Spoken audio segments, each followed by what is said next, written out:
I think it's time we finally admit that Microsoft has officially lost their minds. They've been making some of the most baffling decisions for over a decade in regards to Xbox and its most popular franchises, and this recent announcement regarding the future of Halo is just another example of out-of-touch leadership. Halo was once the biggest console FPS on the market, with amazing set pieces, great characters, unforgettable music, a game focused on fun with friends. But I don't think I'm exaggerating when I say that Halo is just done at this point. Its time has passed, and one could make the case that it's been done since 2010 when Bungie split from Microsoft and handed off the IP to 343 Industries. Halo 4 and Halo 5 were such massive departures from what made Halo great during the Bungie days, with awful narrative decisions and gameplay overhauls that spit in the face of everything that Halo used to represent. Halo Infinite, while initially appearing to return to some sort of classic Combat Evolved style in terms of visuals, gameplay, and thematic elements, ended up feeling like a cheap Halo knockoff with a boring story, a half-baked launch with features like Forge, multiplayer, co-op, and split screen, all being delayed into the post-launch cycle, and one of the worst leveling experiences in multiplayer that was designed around some of the most egregious monetization systems. This is not the Halo that many of us grew up with, and the problems run deep with the franchise ever since 343 took over. Almost all areas of the game need addressing, but for some reason, in their new Vidoc, Halo Studios decided to focus on probably the least important issue with the series: graphics. This recent trailer released by Xbox announced a rebranding of 343 Industries. They'll now be known as Halo Studios, and all new Halo projects will be using Unreal Engine 5 from now on. In this 6.5-minute trailer, all they talked about was graphics and how they won't be held back in any way and they can fully realize their ambitions with the Unreal Engine. But I gotta say, I don't think that moving to Unreal Engine will solve anything, and in fact, could bring us new problems. I'm convinced that the main reason why so many studios are moving to Unreal Engine is not because it's so much better than their own proprietary engines, but because of two things. 1. Unreal Engine 5 slapped on your game makes normie customers very hyped out of their mind because they have this massive obsession with graphics. It's a good marketing tool. And secondly, game studios can outsource a lot of work to countries with cheap labor because Unreal Engine is available all around the world, and with your own proprietary engine, outsourcing labor becomes a lot more challenging or even impossible. So yes, Halo might have marginally improved graphical fidelity, but Halo never really looked that bad. In fact, Halo Infinite looks pretty good graphically. The original Halo franchise was a graphics showcase. It was best in class. That's what Halo was when it first was released, and that's what Halo needs to be again. No, it doesn't. Halo does not need to be the new graphics benchmark. That is not what will make Halo great again. These are the things that will make Halo great again. Great storytelling with writers who care about the Halo universe and aren't interested in inserting modern-day social politics. Badass set pieces need to make a return because in Infinite, there really just were no great cinematic set piece moments. A feature-complete release with split screen, an in-depth Forge mode with tons of features, co-op campaign, and addicting multiplayer with meaningful progression. That's what Halo needs to be great. But we've heard nothing about those important things so far, and Unreal Engine doesn't magically make those things happen. There still needs to be dedicated and talented project leads with a proper vision regardless of the engine being used. But taking a look at current leadership at the company, I'm feeling pretty mixed about the direction they're planning to take Halo. On one hand, Pierre seems like a pretty solid studio head. He might be the only one at the company who knows sort of what he's doing. 343 has done very few positives for the Halo franchise, but almost all of the positives that they have done have likely been directly linked to him, so at least there's that.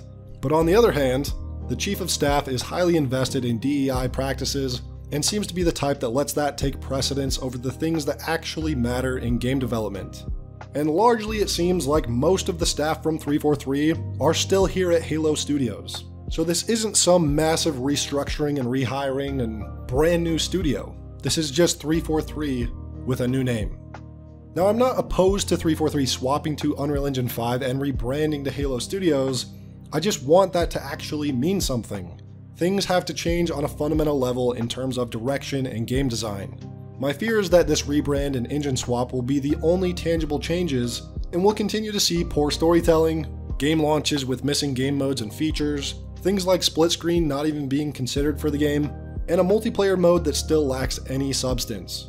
I'm gonna have to see much more from these guys on how they plan to make a good game, not just a pretty looking game.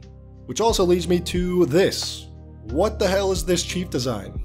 It looks so much worse than his design in the older titles. It's big and bulky and ugly and chunky. That armor change alone already has me very concerned about their art direction for this game. Now let's take a look at the biggest strengths of the past Halo games and show some examples that 343, or should I say now Halo Studios, needs to follow if they want to make a great Halo game. A focus on community.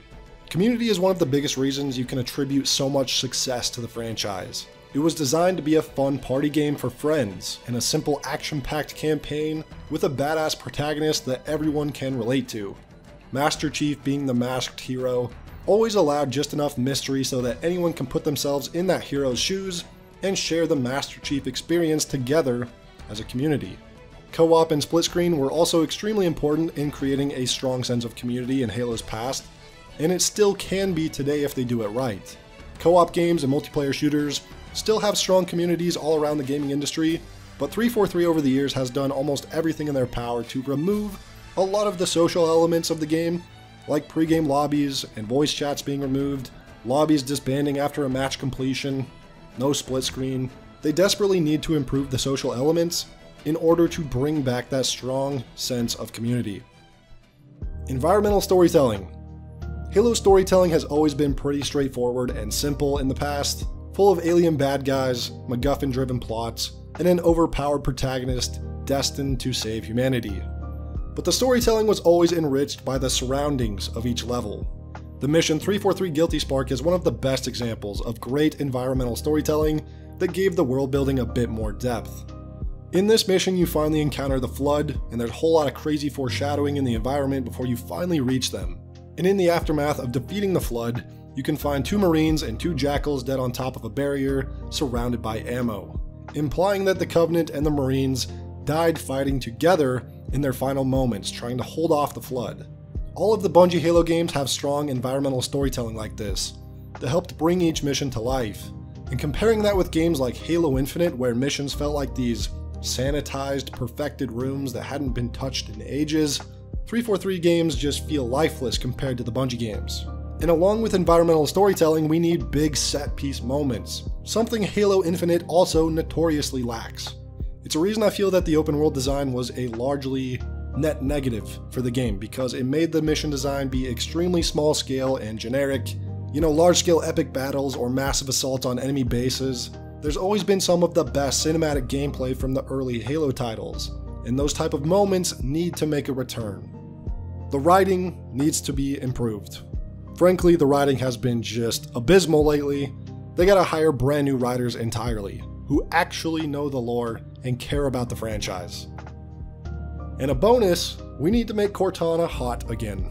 Weapon sucks, she's your typical overly cheery, annoying AI, where Cortana was an AI that actually had great character and dialogue with Master Chief.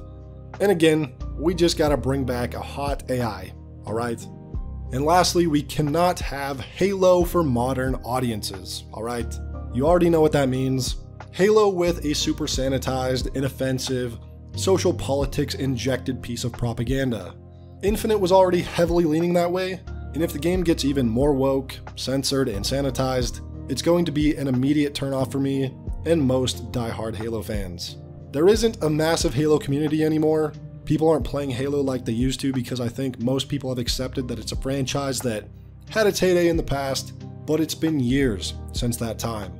And honestly, looking at the leadership of the new Halo Studios, I'm sure that social politics will absolutely ruin this game's development and the end product when it finally releases. But let me know what you guys think. Thank you all for watching. I'll see you all in the next one.